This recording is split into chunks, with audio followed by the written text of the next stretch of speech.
In this tutorial video, I'm going to be taking one of my panels and taking some black construction paper, and I'm going to demo some options on how you can glue this down and make sure that the draftsmanship looks really nice. I'm going to bring this panel up a little bit closer to the screen. I don't know if you can see some of the very light marks I have here on this panel, but, oh, there we go.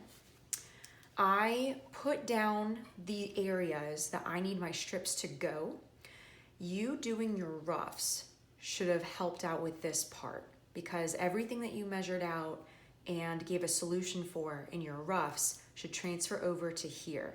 Certainly use your tracing paper if you want to actually use the light table and maybe transfer over what you did. Feel free to take your roughs and cut them up to help you so that you can kind of position them so that you can line them up precisely with your construction paper strips so that you know where to cut. That's perfectly fine. The roughs are there for you to help you prepare a final piece that is well measured, well planned, and completely well draftsmanship at the end. So in this example, I have just a straight strip that goes up and down as if you'd be doing this for your symmetrical panel. I have two strips here that have a swoop that's going through them. So I'm going to show you how I would handle cutting something like a curve through a piece.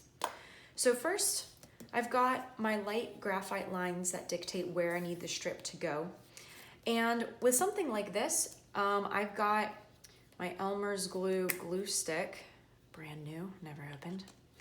I also grabbed some rubber cement from Hobby Lobby.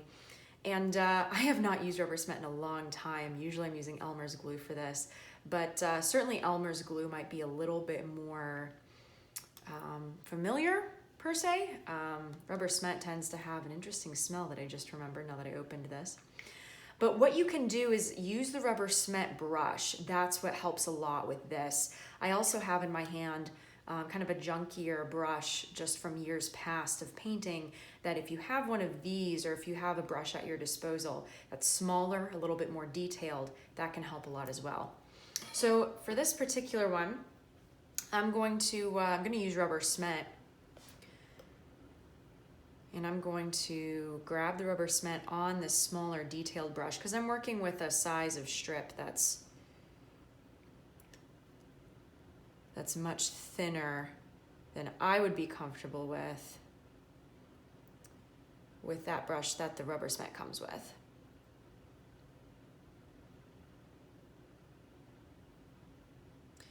Now you'll notice I'm putting it down right on the Bristol board. Really, you do it however way that you need to do it. If you feel more comfortable putting it right on the strip itself, go for it. The thing I find about the strips is that they're flimsy and they can be long before you trim them down. So that might pose a problem. And this goes pretty quickly. Oh, is he starting to dry? Okay. So now before he dries, take your strip and put him right down there. Boop. Have him go off the edges on either side. The nice part about rubber cement is once it dries, you can kind of roll the excess off with your finger, like how you could with hot glue.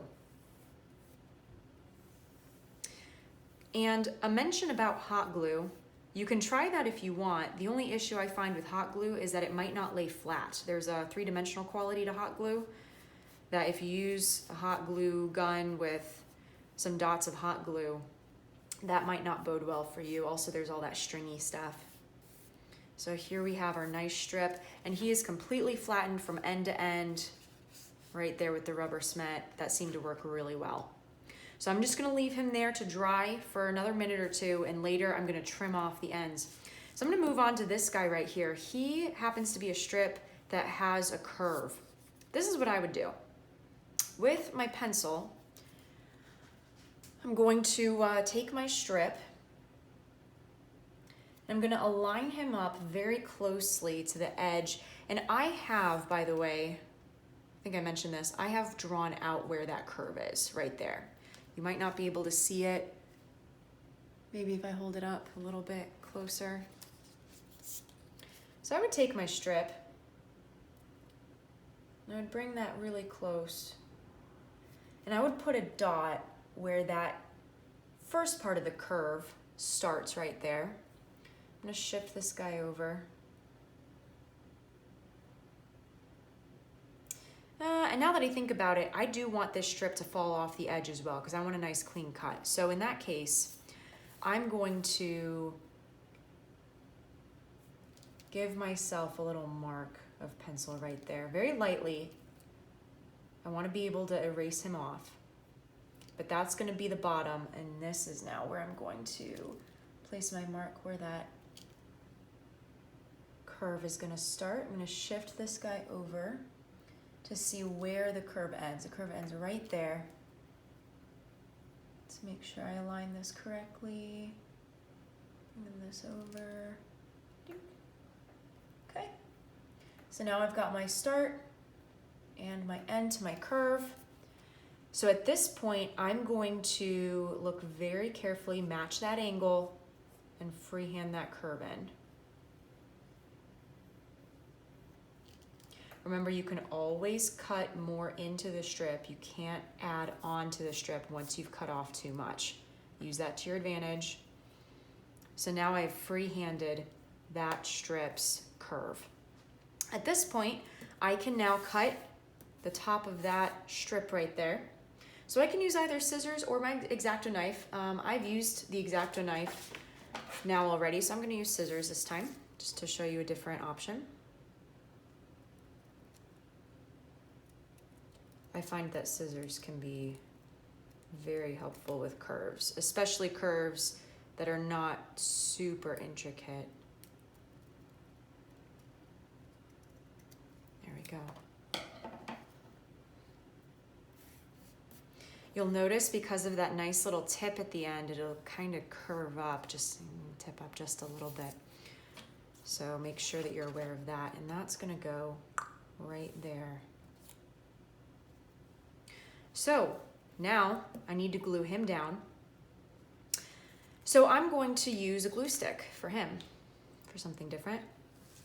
And I'm gonna bring my strip off to the side where this cardboard is. I'm gonna put this stuff down. It's a benefit that he's brand new because he's actually got some nice edge corners to the stick of the glue, so I can get right in there. There we go.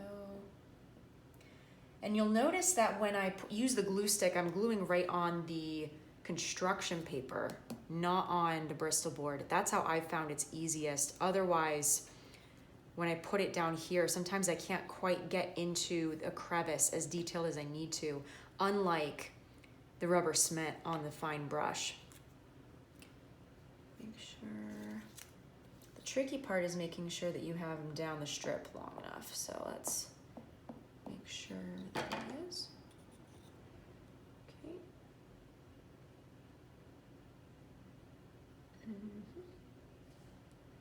Just like that. Boom.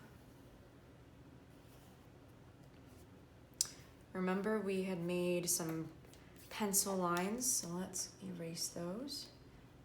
Always remember to draw light so that when you need to erase, it's easy to erase and it doesn't mess up the draftsmanship of your project. Notice I'm not causing any choppiness. There's no frayed lines. There's no frayed, fabric-y looking loose ends. It's very clean, very nicely cut. So now we're gonna come back to this first guy and I'm gonna just trim him off.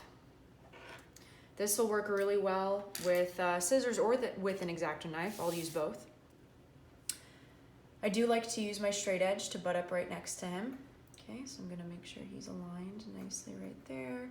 Firmly hold down, cut straight across. Just like that. See that nice flush line right there? And for the other side, I'll use scissors.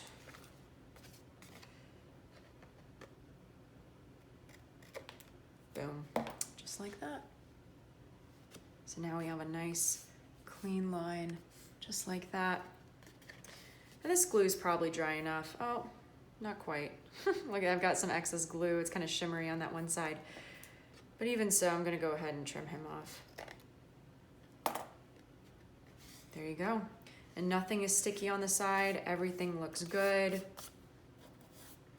Everything is erased that needs to be erased. I was able to get that curve as closely as possible so that I can have my negative space shape as that comes in. That'll probably come into play in panel D. But that now is my panel that I'm starting to put together with my pieces of construction paper.